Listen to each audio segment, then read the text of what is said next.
உலகிலே வேறொருவரும் இல்லையே. அம்மாவும் நீரே, என் அப்பாவும் நீரே, என் ஆத்ம நேசர் நீரல்லோ. அம்மாவும் நீரே, என் அப்பாவும் நீரே, என் இதய துடிப்பும் நீரல்லோ. உம்மை போல இந்த உலகிலே வேறொருவரும் இல்லையே.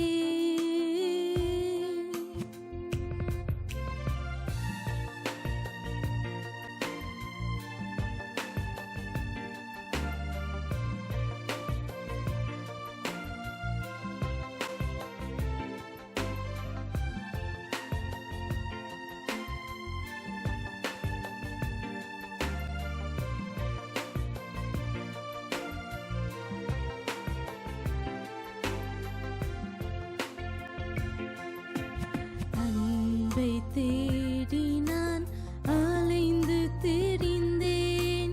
மனித உறவுகளால் முறிக்கப்பட்டேன். அன்பை தேடி நான் அலைந்து திரிந்தேன். மனித உறவுகளால் நொறுக்கப்பட்டேன். வேதனையில் நான் வாழுகையில் உமன்பினால் என்னை உயிர்ப்பித்தீர். வேதனையில் நான் வாழுகையில் உமன்பினால் என்னை உயிர்ப்பித்தீர். உம்மை போல இந்த உலகிலே வேறொருவரும் இல்லையே.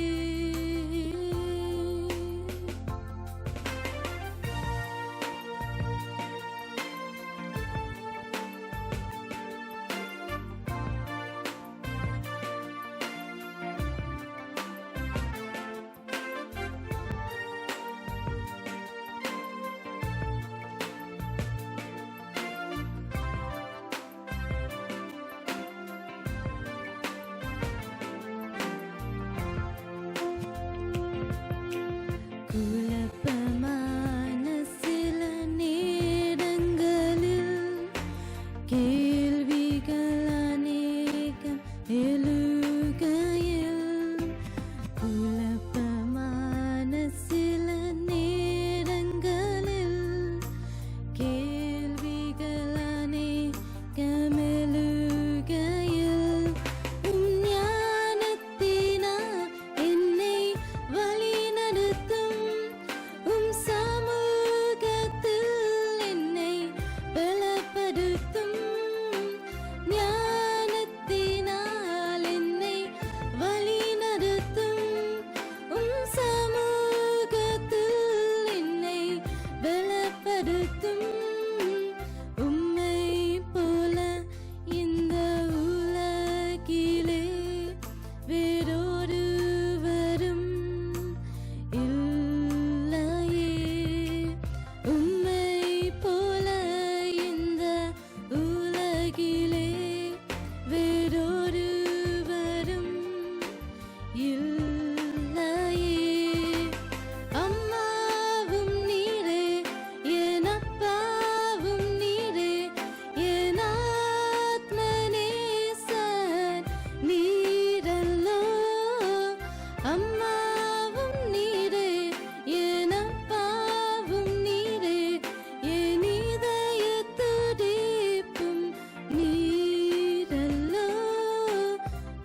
நம் ஆண்டவரும் கர்த்தருமாகிய இயேசு கிறிஸ்துவுக்குள் அன்பானவர்களே, பசுதேவன் தொலைக்காட்சி ஊடாக ஈசிபினப்படுகின்ற இம்மானுவேல் ஒளிபரப்பு கூடு ஸ்தாபனம் வழங்கும் கிறிஸ்துவுக்குள் புதுவாழ்வு என்றதான இந்த நிகழ்ச்சிக்கு ஊடாக மீண்டும் உங்களை சந்திப்பதிலே நான் கர்த்தருக்குள்ளே மிகவும் மகிழ்ச்சி அடைகிறேன். பசுதேவனுக்கு சகல துதி கன மகிமையும் உண்டாகட்டும். கர்த்தர் தாமே இந்த சில நிமிஷங்களை அற்புதமாக வழி நடத்துவாராக. கர்த்தருக்கு ஸ்தோத்திரம். இந்த தொலைக்காட்சியை பார்த்து கொண்டிருக்கிற எனக்கு அன்பான உறவுகளே, பரிசுத்த வேதாகமத்திலே தாவீது எனப்படுகின்ற ஒரு தேவதாசனை குறித்து நாம் அறிவோம். என் இருதயத்துக்கு ஏற்றவன் என்று கர்த்தர் அவனை குறித்து சாட்சி கொடுத்திருப்பதாக நாம் அப்போஸ்தலர் 13ஆம் அதிகாரம் 22வது வசனத்திலே காண்கிறோம். பின்பு அவர் அவனை தள்ளி தாவீதை அவர்களுக்கு ராஜாவாக ஏற்படுத்தி, ஈசாயின் குமாரனாகிய தாவீதை என் இருதயத்துக்கு ஏற்றவனாக கண்டேன், எனக்கு சித்தமானவைகளை எல்லாம் அவன் செய்வான் என்று அவனை குறித்து சாட்சியும் கொடுத்தார். Our Lord God gave testimony and said, I have found David, a man after my own heart, who will do all my will. அற்புதமான சாட்சி. எனக்கு என் இதயத்துக்கு ஏற்றவனாக தாவீதை கண்டேன், அவன் என்ன செய்வான், எனக்கு சித்தமானவைகள் எல்லாம் அவன் செய்வான். தேவப்பிள்ளையே, கர்த்தருடைய சாட்சி இது. தாவீதை அவருடைய இருதயத்துக்கு ஏற்றவராக கர்த்தர் கண்டார். தாவீது தேவன் சித்தங்களை செய்து முடிப்பான் என்று கர்த்தர் நம்பினார். எத்தனை பாக்கியம்! இப்பொழுது தாவீதின் அறிக்கையை கேளுங்கள். சங்கீதம் 40ஆம் அதிகாரம் 17வது வசனத்திலே இவ்வாறு தாவீதினுடைய அறிக்கை எப்படி இருக்கிறது? அந்த அறிக்கை, நான் சிறுமையும் எளிமையுமானவன், கர்த்தரோ என்மேல் நினைவாயிருக்கிறார். நான் சிறுமையும் எளிமையுமானவன், கர்த்தரோ என்மேல் நினைவாயிருக்கிறார். I am poor and needy, but the Lord thinks upon me. எனக்கு அன்பானவர்களே, கர்த்தர் எங்கள் மீது நினைவாயிருக்கிறார். தேவப்பிள்ளையே, தாவீது சொல்கிற இந்த வார்த்தையை கவனியுங்கள். கர்த்தாவே, நான் சிறுமையும் எளிமையுமானவன், ஆனால் நீரோ என் மீது நினைவாக இருக்கிறீர். தொலைக்காட்சி முன்பாக இருக்கின்ற அருமையான சகோதரனே, சகோதரியே, இன்றைக்கு உனது நிலைமையும் இவ்வாறாக ஒரு வேதனை சூழ்ந்ததாக காணப்படலாம். கலக்கத்தோடு அமர்ந்திருக்கிறாயோ? ஆண்டவரே, நான் என்ன செய்வேன்? நான் சிறுமையும் எளிமையுமானவன், வியாகுலத்தோடு விசாரத்தோடு, ஆண்டவரே, நிந்தைகளோடு நான் வாழ்கிறேனே, நான் என்ன செய்வேன் என்று கலங்குகின்ற பிள்ளையே, கவலைப்படாதே, நீ பயப்படாதே என் மகனே, மகளே. இன்றைக்கு உனக்கு ஒரு செய்தியை நான் சொல்லட்டும். என்ன அந்த செய்தி? கர்த்தர் உன்மேல் நினைவாயிருக்கிறார். Our God thinks upon you. கர்த்தர் உன்மேல் நினைவாயிருக்கிறார். ஏசாயா 54ஆம் அதிகாரம் வசனம் 10 வாசித்து பாருங்க. மலைகள் விலகினாலும் பர்வதங்கள் நிலைபெயர்ந்தாலும் என் கிருபை உன்னை விட்டு விலகாமலும் என் சமாதானத்தின் உடன்படிக்கை நிலை பெயராமலும் இருக்கும் என்று உன்மேல் மனதுருகிற கர்த்தர் சொல்லுகிறார். தேவப்பிள்ளையே, ஆண்டவர் உன்மேல் மனதுருகின்றார். The Lord has mercy upon you. நறுமையான அன்புள்ளமே, ஆண்டவர் உன்மீது நினைவாக இருக்கின்றார். The Lord thinks upon you. தேவப்பிள்ளையே, நினைப்பது வேறு, நினைவுபடுத்துவது வேறு. நினைப்பது வேறு, நினைவுபடுத்துவது வேறு. அதாவது நினைப்பது ஈஸி, நினைவுபடுத்துவது ஈஸி பீசி. ஆனால் நினைவாகவே இருப்பது அற்புதமான ஒரு சலாக்கியம். நினைவாகவே இருப்பது, அந்த நினைவாகவே இருப்பது ஆண்டவரால் மட்டுமே தான் முடியும். ஆண்டவர் ஒருவரால் தான் நினைவாகவே இருக்க முடியும். ஒரு பாடலை செவிமடுத்தோம். உம்மை போல இந்த உலகிலே எனக்கு வேறு எவரும் இல்லையே என்று ஒரு பக்தன் பாடிய பாடலை செவிமடுத்தோம். தேவப்பிள்ளையே, தாவீது தன் எளிமையை, தனக்கு உண்டான சிறுமையை அவர் நினைக்கிறார். ஆனால் மறுபக்கத்திலே தன் மீது நினைவாக இருக்கும் அந்த மனதுருக்கத்தின் ஆண்டவரை எண்ணும் பொழுது அவருடைய உள்ளம் பரவசம் அடைகிறது. சங்கீதம் 121 வசனம் 4 தேவப்பிள்ளையே வாசித்து தியானித்து பார். அது என்ன சொல்கிறது? இதோ இஸ்ரவேலை காக்கிறவர் உறங்குவதும் இல்லை தூங்குறதும் இல்லை. உறங்காமலும் தூங்காமலும் உன்மீது நினைவாகவே இருந்து உன்னை பாதுகாக்கின்ற அன்புள்ள தெய்வம் உனக்கு உண்டு. உன்னை தொடுகிறவன் என் கண்மணியை தொடுகிறான் என்று சகரியா 2ஆம் அதிகாரம் 8 வாக்கு பண்ணின ஆண்டவர் உனக்கு உண்டு, உன்னோடு உண்டு, உன் துணையாக உண்டு. சங்கீதம் 121:6 பகலிலே வெயிலாகலும் இரவிலே நிலவாகலும் என்னை சேதப்படுத்துவதில்லை என்று உறுதி கூறியிருக்கிற மீட்பர் உனக்கு உண்டு. தேவப்பிள்ளையே, எதற்குமே கலங்க வேண்டிய அவசியமில்லை. மனிதர்களின் உறவுகளால் முறிக்கப்பட்டு போனாயோ, மனிதர்களின் நிந்தனைகளால் பயந்து கலங்கி சஞ்சலப்படுகிறாயோ, வியாதியினால் உன்னுடைய சரீரம் நொந்து போய்விட்டதோ, கடன் பற்றாக்குறை உன்னை பயமுறுத்துகிறதோ, தேவப்பிள்ளையே, இதோ உன்மீது மனதுருகிற ஆண்டவர் உன்மீது நினைவாகவே இருக்கின்ற அந்த அன்பு தெய்வத்தை நீ நோக்கிப்பார். கிறிஸ்துவுக்குள்ளே ஒரு புது வாழ்வு வாழும்படியாக இப்பொழுதே உன்னை ஒப்புக்கொடு. பரிசுத்த தேவன், பரலோக தேவன் உன்மீது அவர் நினைவாகவே இருந்தபடியினால்தான், என் மீது அவர் நினைவாகவே இருந்தபடியினால்தான் அந்த பரலோக தேவன் பரலோகத்திலிருந்து இறங்கி பூமிக்கு இறங்கி என்னோடும் உன்னோடும் உறவாடும்படி அவர் வந்தார். பூமியில் உள்ள ஜனங்களை அவர் அளவில்லாமல் அவர் நேசித்தார். பூமியில் உள்ள ஜனங்களை பார்த்தவுடன் மனதுருகி நன்மை செய்கிறவராய் அங்கே ஆண்டவர் சுற்றித் திரிந்தார். அப்போஸ்தலர் 10ஆம் அதிகாரம் 38வது வசனத்திலே இப்படி சொல்லப்படுகிறது, அவர் நன்மை செய்கிறவராயும், இயேசு அவர் நன்மை செய்கிறவராயும் பிசாசின் வல்லமையில் அகப்பட்ட யாவரையும் குணமாக்குகிறவராயும் சுற்றித் திரிந்தார். அற்புதங்களை நம் ஆண்டவர் செய்து கொண்டே இருந்தார். ஏன்? என் மீதும் உன் மீதும் அவ்வளவு அன்பு. அந்த அளவற்ற அன்பினால் தான் நம் ஆண்டவர் சிலுவைப்பாடுகளை ஏற்றுக்கொண்டார், வாரினாலே உளப்பட்டார், தமது சரீரத்தை எமக்கான கிரயமாக ஆண்டவர் ஒப்பு கொடுத்தார்.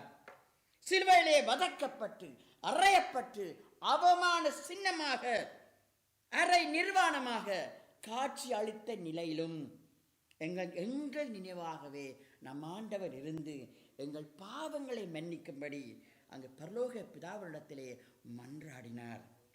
தேவனை நேசிக்கின்ற மகனே, மகளே, ஆண்டவராக இயேசு மரணத்தை வென்று உயிர்த்தெழுந்து பரலோகத்துக்கு எடுத்துக் கொள்ளப்பட்ட பிறகும் கூட அவர் எங்கள் நினைவாகவே இருந்தார். ஆனபடியினால் தான் இன்றும் இப்பொழுதும் பிதாவுடைய வலது பார்சத்திலே வீற்றிருந்து எங்களுக்காக, நம் நினைவாக, எமக்காக அவர் பரிந்து பேசிக் கொண்டிருக்கிறார். எங்கள் தெய்வம் இயேசப்பா அதோடு நின்று விடவில்லை. அதோடு அவர் நின்று விடவில்லை. என்னையும் உன்னையும் முகமுகமாக பார்க்க வேண்டும் என்கிற அந்த அவாவினாலே, அந்த விருப்பத்தினாலே என்ன செய்கிறார்? சீக்கிரமாக வரப்போகிறார். அவர் வரப்போகிறார். இதோ சீக்கிரமாய் வருவேன் என்று வெளிப்படுத்தின விசேஷம் 22ஆம் அதிகாரம் 12வது வசனத்திலே ஒரு உடன்படிக்கையின் வாக்கை நம் ஆண்டவர் கொடுத்திருக்கார். ஏன்? என்னோடும் உன்னோடும் அவர் நினைவாகவே இருக்கிறபடியினால், எங்களை அவர் நேசிக்கிறபடியினால் இதோ நான் வருவேன் என்று கர்த்தர் சொல்லுகிறார். ஆகவே தேவப்பிள்ளையே, இந்த செய்தியை பார்த்து கொண்டும் கேட்டுக்கொண்டும் இருக்கிற அன்பான என் அன்பு உள்ளமே, கர்த்தர் நினைவாகவே இருக்கிறார் என்பதை நீ சிந்தித்து தியானித்துக்கொள். நான் சிறுமையாய் எளிமையாய் வேதனை இருக்கிறேன் என்று சொல்லும் பொழுது அது ஒரு வெளிப்படை. உண்மைதான், நான் சிறுமையா இருக்கிறேன், வேதனைப்படுகிறேன், நொந்து போகிறேன், சோர்ந்து போனேன், அது ஒரு வெளிப்படையான காரியம். It's an open statement that you are poor and needy and you are in a miserable state. It's an open statement. யாருக்கும் தெரியும். ஆனால் உன்னுடைய வியாகுலத்தை யாரும் புரிந்து கொள்ள முடியும்.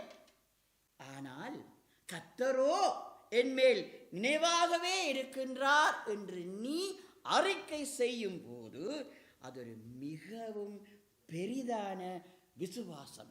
இதை நீ மறந்து விடாதே. அது பெரிய விசுவாசம். கர்த்தரோ என்மேல் நினைவாயிருக்கிறார். தேவப்பிள்ளையே, மற்றவர்களின் பக்தி விருத்திக்கு ஏதுவான தேவனுடைய மகிமைப்படுத்தக்கூடிய ஒரு அருமையான சாட்சி என்று நான் சொல்லுவேன். ஒரு அருமையான சாட்சி. கர்த்தரோ என் நிலை வேறு. நான் மிகவும் மிகவும் கீழ்த்த நிலையில சிறுமைப்பட்டிருக்கிறேன். ஆனால் கர்த்தரோ எனக்கு நிலவாயிருக்கேன்னு சொன்னால் அது மிகவும் ஒரு அற்புதமான சாட்சி. ஆகவே அன்பு சகோதரனே, சகோதரியே, அசைக்க முடியாத இந்த தெளிவான விசுவாசத்தை நீ தெளிவாக புரிந்து கொள்ள வேண்டும்.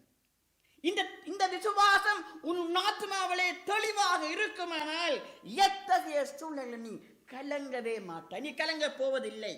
கிறிஸ்துவின் சாட்சியாக நீ எந்த சூழ்நிலை நீ வாழ முடியும். இந்த செய்தியை கேட்டும் பார்த்து கொண்டும் இருக்கிற அருமையான சகோதரனே, சகோதரியே, தம்பியே, தங்கையே, எனக்கு என் அன்பு பெரியோர்களே, உங்கள் நினைவாகவே இருக்கின்ற இயேசு கிறிஸ்துவை ருசி பார்க்கும்படியாக உங்களை நான் அழைக்கிறேன். பஸ்த வேதாகமத்திலே ஏசாயா 49 அதிகாரம் 16 வாசித்து பாருங்கள். அது என்ன சொல்கிறது? இதோ என் உள்ளம் கையிலே உன்னை வரைந்திருக்கிறேன், உன் மதில்கள் எப்பொழுதும் என் முன் இருக்கிறது. அன்புள்ளமே, உன் நினைவாகவே இருக்கின்ற தேவன் இப்படி என்ன செய்கிறார்? உன்னை தன்னுடைய உள்ளம் கையிலே வரைந்து வைத்திருக்கிறார். ஆங்கில வேதாகமத்திலே இன்னும் தெளிவாக அழகாக இந்த வார்த்தை உள்ளது. என்ன சொல்கிறது? I have inscribed you on the palms of my hands. I have inscribed you. தமிழிலே வரைந்து, ஆனால் ஆங்கிலத்திலே I have inscribed you, உள்ளம் கையிலே வரைந்து வைத்திருக்கிறார் சொன்னால் ஏதோ ஒரு போல் பாயிண்டாலே, ஒரு பைரோ பெண்ணாலே ஏதோ கீறி வைப்பதல்ல. அங்கே என்ன செய்கிறார்? உன்மீது மனதுருகி உன்மீது நிர்வாகிருக்கிற ஆண்டவர் ரோம ராஜாக்கள் முன்பும், போர் சேவர்கள் முன்பும், பிரதான ஆசாரியர் முன்பும், ஏரோது, பிலாத்து போன்ற பெரிய அதிகாரிகள் முன்பும் சின்னாபின்னமாக்கி கட்டாவப்பட்டு சித்திரவதைகளுக்கு தமது சரீரத்தை ஒப்பு கொடுத்து அது போதாது என்று தன்னுடைய உள்ளங்கையிலும் பிள்ளையே என்னையும் முன்னையும் அவர் கட்டாவி வைத்திருக்கிறார். இன்ஸ்கிரைப் அஸ், கட்டாவி வைத்திருக்கிறார். தேவ பிள்ளையே, உன் இதயத்திலே இப்பொழுது உன் இதயத்திலே கையை வைத்து உன்னை சீர்தூக்கி பார்த்துக்கொள். உன் உள்ளங்கையில் என்ன செய்கிறாய்? உன்னை தன் உள்ளங்கையிலே கடாவி வைத்திருக்கிற ஆண்டவரை மறந்துவிட்டு நீ என்ன செய்கிறாய்? உள்ளங்கை எங்க கொண்டு போகிறாய்? குறி சொல்பவர்களிடம், ஜோதிடர்களிடம், கைசாத்திரம் பார்ப்பவர்களிடம் உன் வருங்காலத்தை நீ எண்ணி நீ அங்கே செல்கிறாய், நீ ஓடுகிறாய். சகோதரா, சகோதரி, உன் எதிர்காலம் உன் கையில் இல்லை. உன் மீது நினைவாகவே இருக்கிற ஆண்டவருடைய கையிலே அது கடாவப்பட்டு பொறிக்கப்பட்டு செதுக்கப்பட்டு இருக்கிறது. அது மட்டுமல்ல, உன் மதில்கள் எப்பொழுதும் அவர் முன்பாகவே இருக்கிறது. உன் பாதுகாப்பு எப்பொழுதும் அவர் கவனத்தில் காணப்படுகிறது. தேவப்பிள்ளையே, ஒன்றை புரிந்துகொள். ஆண்டவர் இஸ் மானிட்டரிங் யூ. அவர் என்னை அவதானித்துக் கொண்டே இருக்கிறார். Is monitoring you. உன் செக்யூரிட்டி என்றைக்கும் அவருடைய கவனத்திலே. The Bible says, your walls are continually before me. உன் மதில்கள் எப்பொழுதும் என் முன் மதில் பாதுகாப்பு. உன் பாதுகாப்பிலே நான் கருத்துள்ளவனாயிருக்கிறேன். நான் உன் நினைவாகவே இருக்கிறேன். எனக்கு அன்பானவர்களே, நான் ஜெபம் பண்ண போகிறோம். அதற்கு முன்பதாக சங்கீத புஸ்தகத்திலே இருந்து ஒரு வார்த்தையை உங்கள் முன்பாக நான் வைக்க வாஞ்சிக்கிறேன். சங்கீதம் 62:5 அதை வாசி. என்ன சொல்லப்படுறது தெரியுமா? அது சொல்லுகிறது, என் ஆத்துமாவே தேவனையே நோக்கி அமர்ந்திரு, நான் நம்புகிறது அவராலே வரும். For my expectation is from him. எனக்கு அன்பான உறவுகளே, உன் நினைவாகவே இருக்கிற கர்த்தராகிய ஆண்டவரை நோக்கி உங்கள் ஆத்துமா அமர்ந்திருக்கட்டும். அமர்ந்திருப்பதுன்னு சொன்னால் என்ன? விசுவாசத்தோடு எதிர்பார்த்து காத்து கொண்டிருப்பது அமர்ந்திருத்தல். ஆங்கில பதிப்பில் பாருங்கள், wait silently for God alone என்று சொல்லப்படுகிறது. கர்த்தரை நோக்கி மட்டுமே விசுவாசத்தோடு தியானம் செய்வோம். என் மகனே, மகளே, இப்பொழுது உன் செவிகள் இந்த சத்தத்துக்கு செவி கொடுத்துத்தான் ஆக வேண்டும். செவி கொடுத்துத்தான் ஆக வேண்டும். உண்மையில் மனதுகின்ற உன்மீது நினைவாக இருக்கின்ற இறைவன் இயேசு கிறிஸ்துவிடம் இப்பொழுதே உன்னை ஒப்புக்கொடு. ஏன் தெரியுமா? நீ நம்புகிறது அவராலே வரும். ஒருவேளை இந்த கடந்த ஆண்டிலே நீ நம்பினது ஒருவேளை கர்த்தர் சித்தப்படி அந்த வேளை வராமல் இருக்கலாம்.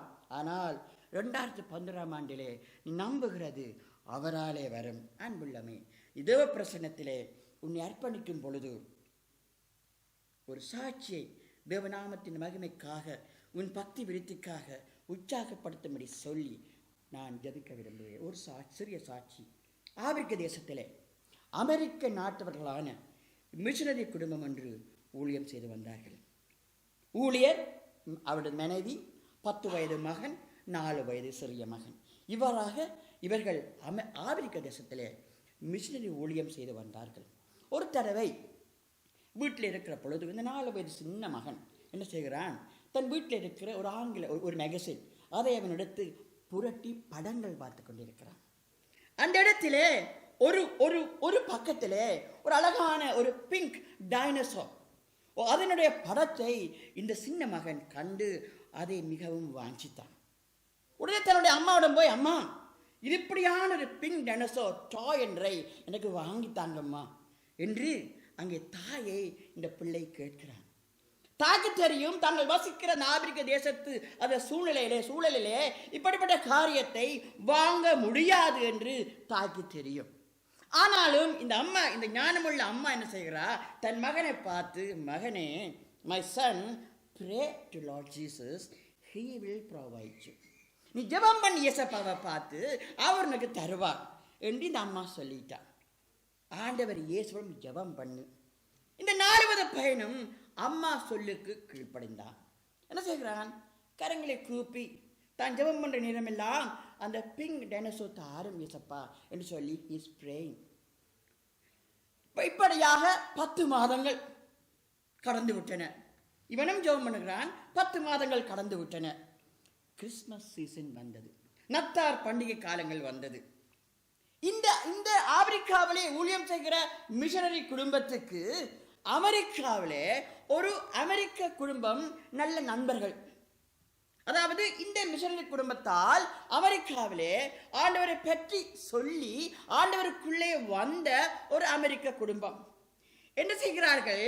இந்த ஃபேமிலி, அதாவது அமெரிக்காவில் வாழ்கின்ற இந்த அமெரிக்க ஃபேமிலி தாங்கள் நேசிக்கின்ற ஆப்பிரிக்காவில் வாழ்கின்ற மிஷனரி குடும்பத்துக்கு ஒரு கிறிஸ்மஸ் பிரசண்டாக ஒரு கிறிஸ்மஸ் பாக்ஸை அங்கே பார்சலிலே அனுப்புகிறார்கள்.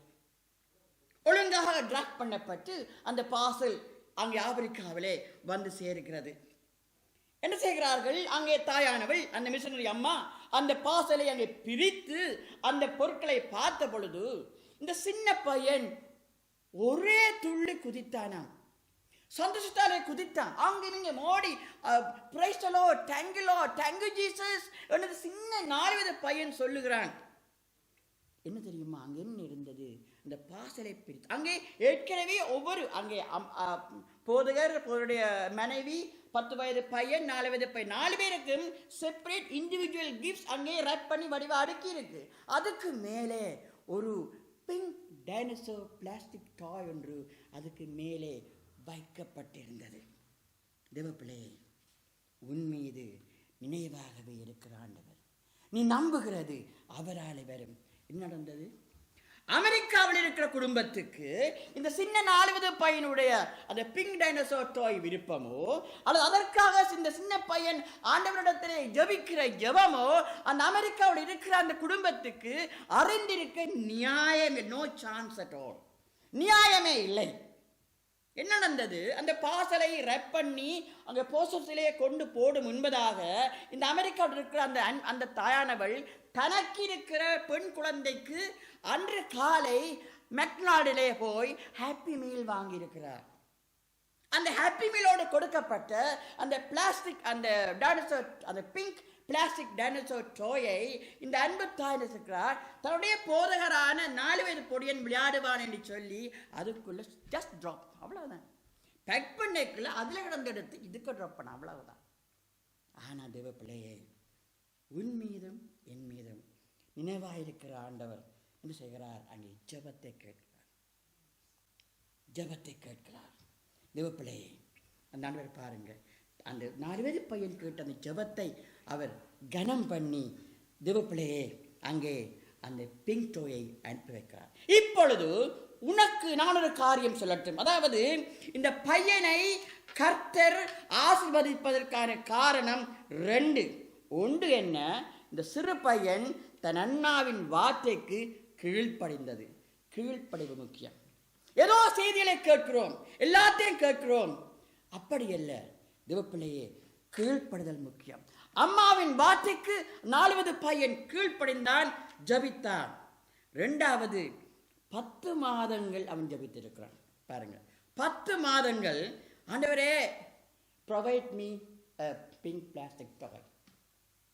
தேவப்பிள்ளையே 2வது அமர்ந்திருந்து ஜபித்தான். ஆகவே தேவப்பிள்ளை, இந்த நாளிலே நீ நானும் கீழ்ப்படிய வேண்டும். நீ நானும் அமர்ந்திருந்து தேவனை நோக்கி காத்திருக்க வேண்டும். சொன்னால் என் மீதும் உன் மீதும் நினைவாகவே இருக்கிற அன்புள்ள ஆண்டவரை நாங்கள் ஆராதிக்கிறோம். எங்கள் வாழ்விலே சமாதானம், சந்தோஷம் இருக்க வேண்டுமானால் நானும் நீயும் தேவப்பிள்ளையே அமர்ந்திருந்து கர்த்தரையே நோக்கி அமர்ந்திருந்து நாம் தியானிக்கிற பொழுது எங்கள் மீது நினைவாக இருக்கிற அந்த அன்பின் ஆண்டவர் எங்கள் காரியங்கள் அத்தனையும் வாய்க்க பண்ணுவார். ஆகவே என்ன சொன்னால் நானும் நீ நம்புகிறது அவராலே வரும். ஜெபம் பண்ணுவோமா? தலைகளை தாழ்த்தி நாங்கள் தேவ சமூகத்திலே எங்களை ஒப்புக் கொடுப்போம். விசுவாசம் வேண்டும், கீழ்ப்படிவு வேண்டும், வசனத்துக்கு கட்டுப்படுகிற சுபாவம் வேண்டும். உடைந்து போன என்னை உருவாக்கியே, வெறுமையான என்னை உயர்த்தினீரே. உடைந்து போன என்னை உருவாக்கியே, வெறுமையான என்னை உயர்த்தினீரே. விலையேற பெற்றவரே, என்னை ஆளும் பரிசுத்தரே. விலையேற பெற்றவரே, என்னை ஆளும் பரிசுத்தரே. ஆராதனை, ஆராதனை, ஆராதனை.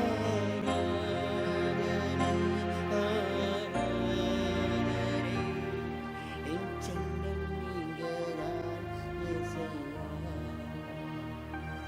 என் செல்லம் நீங்கதான் இயேசையா, என் செல்லம் நீங்கதான் இயேசையா. என் மீது நிவாடுக்கிற அன்பின் தேவமே, என்னை செல்லமா என்னை நோக்கி பார்க்கிற என் பரிசுத்த தகப்பனே, தாயை போல் என்னை தேற்றுபவரே, தந்தை போல் என்னை சுமப்பவரே, கர்த்தாவே அனுமே நேசிக்க நாடுவரே, எப்பொழுது என்னிடத்தில் வருவேன், நான் விவேகமாய் நடப்பேன், உத்தமமான இதயத்தோடு நான் நடந்து கொள்ளுவேன். ஆண்டவரே, இந்த தாவீது ஜபித்ததை போல நாங்கள் ஜபிக்கிறோம் ஐயா. எப்பொழுது என்னிடத்திலே வருவேன் ராஜா, நான் நம்புறது உம்மால் வரும் என்று நான் விசுவாசிக்கிறேன். ஆண்டவரே, உலகத்தின் பார்வைக்கு ஆண்டவர் நான் சிறுமையாக இருக்கிறேனே, எளிமையாக இருக்கிறேனே, ஆனாலும் உமது பார்வையிலே நான் செல்ல பிள்ளை அல்லவோ ராஜா, நான் உமது செல்ல பிள்ளை அல்லவோ ஆண்டவரே. கர்த்தாவே, இந்த வேளையிலே என்னோடு சேர்ந்து ராஜா இந்த தொலைக்காட்சிக்கு முன்பாக கண்ணீரோடு ஆண்டவரை நோக்கி கரங்களை உயர்த்தி ஆண்டவரே பார்க்கிற பிள்ளைகளுக்கு நான் ஜெபிக்கிறேன். ஒவ்வொரு ஆண்டவரே உமது பிள்ளைகள் ஒவ்வொருவரையும் செல்ல பிள்ளைகளால் ஆசீர்வதிப்பதற்காக நன்றி கர்த்தாவே. ஒவ்வொரு பிள்ளையும் ஆண்டவரே உம்மை நோக்கி விண்ணப்பிக்கிற விண்ணப்பத்துக்கு ஆண்டவரே நல்ல பதிலை, சுத்தமான பதிலை தேவரீர் கொடுக்க வேண்டும் நான் ஜெபிக்கிறேன். ஹல்லேலூயா. நீர் அப்படி செய்வதற்காக நன்றி ராஜா. எங்கள் மீது நீ நினைவாக இருப்பதற்காக நன்றி ஆண்டவரே. ஒவ்வொரு பிள்ளையும் நோக்கி கூப்பிடுற பொழுது பதில் கொடுங்க ஆண்டவரே. உங்களுடைய சத்தத்தை இந்த பிள்ளைகள் கேட்கும்படியாக உடைய வசனத்துக்கு கீழ்ப்படியும்படியாக அமர்ந்து காத்திருந்து உம்மிடத்திலிருந்து ஆசீர்வாதங்களை சுதந்திரித்துக் கொள்ளும்படியாக ஒரு பலத்த கிரியை நடப்பீங்க ராஜா. நீ விசுவாசித்தால் தேவனுடைய மகிமையை காண்பாய் என்ற வார்த்தையின்படி விசுவாசித்த உள்ளத்தை இந்த உள்ளத்திலே ஆண்டவரே நீங்கள் நிறைவாய் கொடுங்க ராஜா, நிறைவாய் கொடுங்க ராஜா, நிறைவாய் கொடுங்க ராஜா. ஆண்டவரே நீர் எங்கள் மீது நினைவாகவே இருக்கிறீங்க என்பதை இந்த பிள்ளைகள் புரிந்து கொள்ள உதவி செய்யுங்க, தெளிவாக புரிந்து கொள்ள உதவி செய்யுங்க ராஜா. ஹல்லேலூயா. எல்லாவற்றையும் ஒப்புக் கொடுக்கிறேன், எல்லாவற்றுக்கும் நன்றி செலுத்துகிறேன். இந்த பிள்ளைகளை நோக்கி கூப்பிடுற பிள்ளைகள் ஒவ்வொருவரையும் ஆண்டவரே உடைய கரத்திலே ஒப்புக் கொடுத்து பரிசுத்த இரத்தத்துக்குள்ளே ஒப்புக் கொடுத்து ஆண்டவரே இயேசுவின் நாமத்திலே ஜெபம் கேட்கிறேன் நல்ல பிதாவே. ஆமென், ஆமென். ஹல்லேலூயா. அன்பான சகோதர சகோதரிகளே, இவளையும் இந்த செய்தியை நீங்கள் கேட்டுக்கொண்ட உங்களுடைய அன்புக்கு நன்றி. விசுவாசோடு காத்திருங்கள், அமர்ந்திருந்த காத்திருங்கள், தேவனுக்கு கீழ்ப்படியுங்கள். கர்த்தர் தாமே பெரிய காரியம் செய்வார். நாம் நம்புகிறது அவரால் வரும். ஆமென்.